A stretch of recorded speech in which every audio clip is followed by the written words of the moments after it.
boy engages in a fight-to-the-death battle with an eagle. A beggar saves more than $10,000. An office manager gives his stenographers time for primping. Can you imagine that? This is Lindsay McHarry bringing you another session of this series in which we hope to surprise you with some odd facts and news stories, just to give you, well, something to think about. We'll be back with the first item in just a moment or two.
And here's the first Can You Imagine That squib for this time. I discovered this item in a Chicago newspaper of June 4, 1911, and it might well be taken to heart by many modern business executives.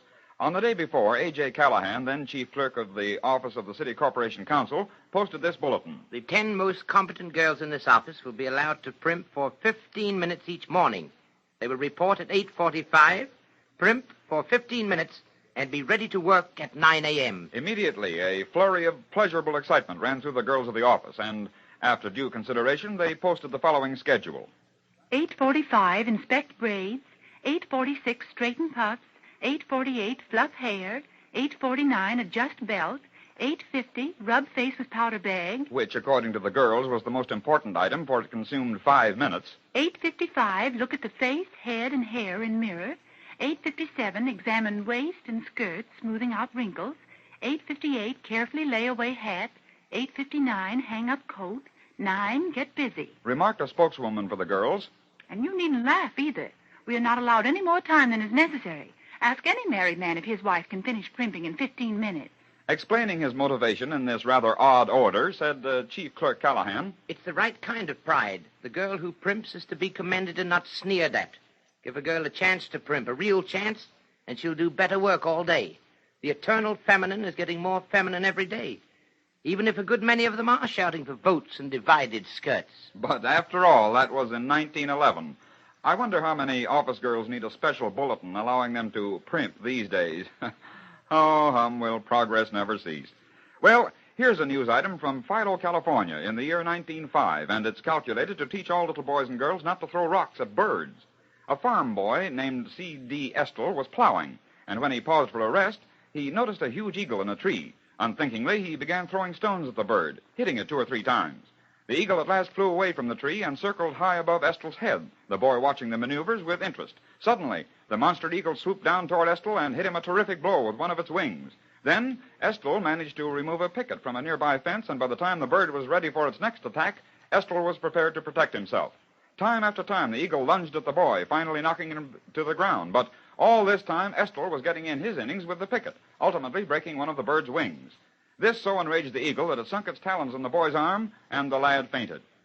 When he awoke, the eagle was lying dead near the fence, and Estel prepared to spend several unpleasant weeks under the care of a physician. The eagle measured 10 feet from wingtip to wingtip, and its talons were 8 inches long. So, well, boys and girls, let that be a lesson to you. There have been many accounts of hidden fortunes stored away by eccentric mendicants, and peculiar beggars to you, for what purpose no one has ever known. For instance, in Philadelphia many years ago, Elizabeth Stork, a beggar, was found dead at the age of 85 years. In a cupboard in her barren room was discovered $500 in cash, and authorities later found that she owned the house in which she lived and the adjoining property, both valued at $6,000. And yet, Elizabeth Stork died of starvation and exposure. Can you imagine that? But here's a case that ended entirely differently, and all too tragically for one of its participants. It was on the 4th day of August, 1926, that a party of sightseers were unfolding themselves from one of those so-called rubberneck buses at Pell Street and the Bowery to explore New York's Chinatown. Isn't this exciting, Fred? Chinatown. Sure is. Nothing like it back in Adele. Fred, listen to me. Huh? Yeah. Oh, yeah. What is it, Mabel? That old man there, he's coming right over to you. Oh, well, he's probably just a beggar. He'll go away. Listen, mister, I ain't had nothing to eat for 2 days. How about helping an old man to a cup of java? How's about it? Hey, we're Hey, strangers you here. fucking annoying you. No. Come on, beat it. Leave my customers alone. You rich people ought to be ashamed of yourself coming down here this way and refusing to help us poor folk. I You ought told to be you to ashamed beat of it. yourself. Now go on, get out of here, will you? Yeah, I got as much right here as you I got. said to Button get on. out of here. Yeah. Hey, Yeah, I got as much right as you got. what's going on here? Listen, Copper, this smug's been annoying my customers. Not only begging from them, but he's been insulting them, too. Oh, is that so? Well, come on, you. I'm going to take you in. No. Hey, what do you got in that bundle? No, it's just a bunch of old newspapers. It ain't nothing. Come on, now, No, hand it no, over. No, give me that. Give me those papers. Why, what? Money. Paper money. Lots of Give it to me. Give it to me. Mine. It's mine. I Go on, now, go on. Keep your mitts off of this. Come on, Pop. You're going with me now. Come on along.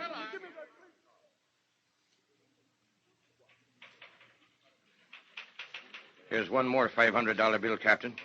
It's in the lining of his coat. That all you got? Yeah, that's all. What's your name? Frank Jacobs. You married? No, I live alone. Address? Number 60, Scammell Street. Well, how long have you been collecting this money? For over 40 years. How old are you? I'm 66, I think. How much is there altogether, Dyer? $12,385, sir. All right. Dyer, take him to Lieutenant Reed and have him booked on soliciting arms and interfering with pedestrians. Yes, sir. Come on, Jake. Come on.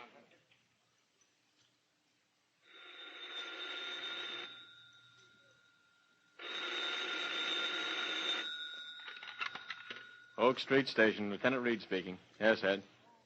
Huh? Oh, is that so? Uh-huh. Okay, I'll take care of it right away. This is Lieutenant Reed. Call Patrolman Dyer on the Bowery beat and have him report to Inspector McAuliffe at headquarters right away. Okay. Now get me Inspector McAuliffe. Hello, Inspector. Reed at Oak Street.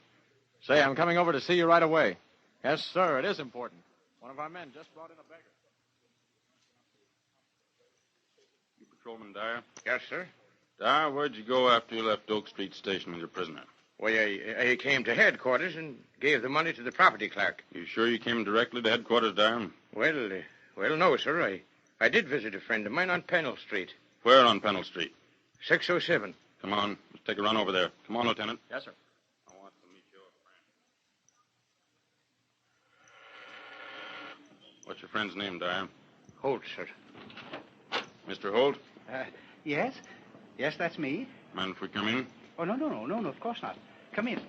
Oh, hello, Dyer. Hello, Bill. Give me that fountain pen I left here a while ago, will you? Yeah, sure. Sure, right here. Here you are. I'll take that. Hey! That's all right, Bill. This is Inspector McAuliffe. Oh. Mm-hmm. Look here, Lieutenant. Well, two $500 bills stashed in this pen. What about it, Dyer? I took them. I didn't think nobody would miss them. I needed the money. I took them. Sure, I took them. I admit.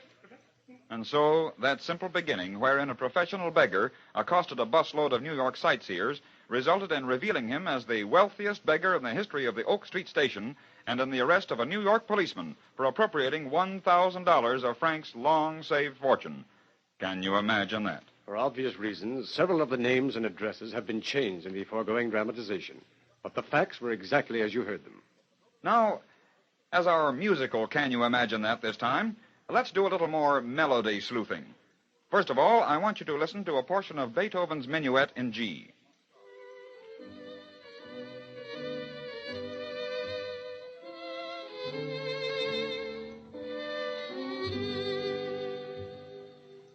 You all remember that, of course, don't you? Well, now, let's change the melodic pattern just slightly at the end of the phrase.